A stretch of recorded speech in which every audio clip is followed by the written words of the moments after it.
po. Ay, Yoli, O, Loling.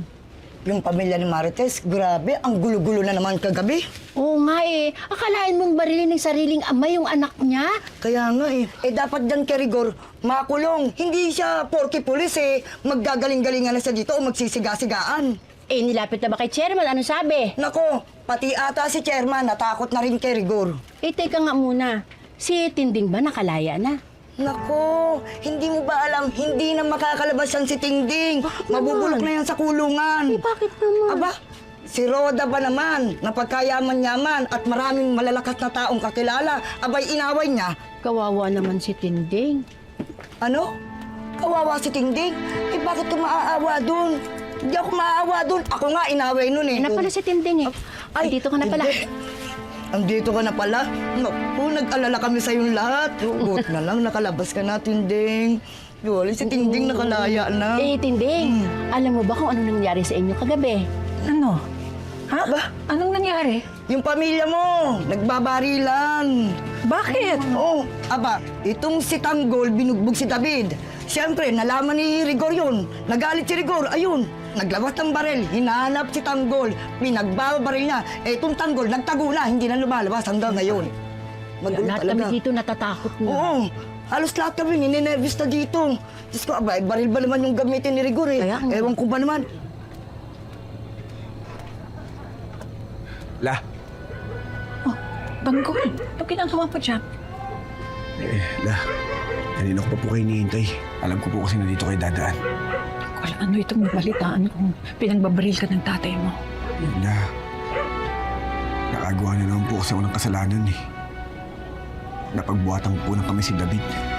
Bakit mo nagawa yan? La, ninakaw niya po kasi yung pera ko eh.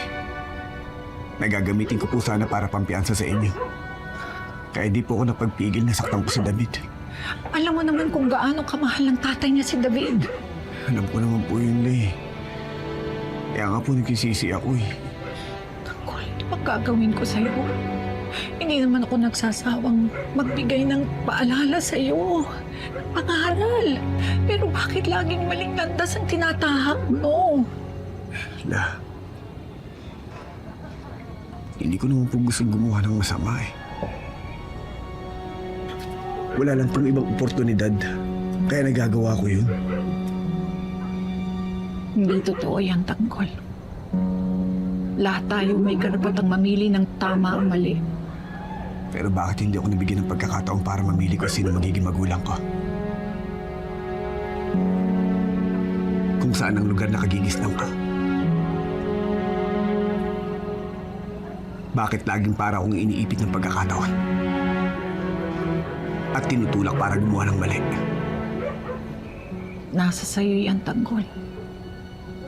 Ikaw ang magdedesisyon kung gagawa ka ng kabutihan sa kapwa o kung tama o maling landas ang tatahakin mo.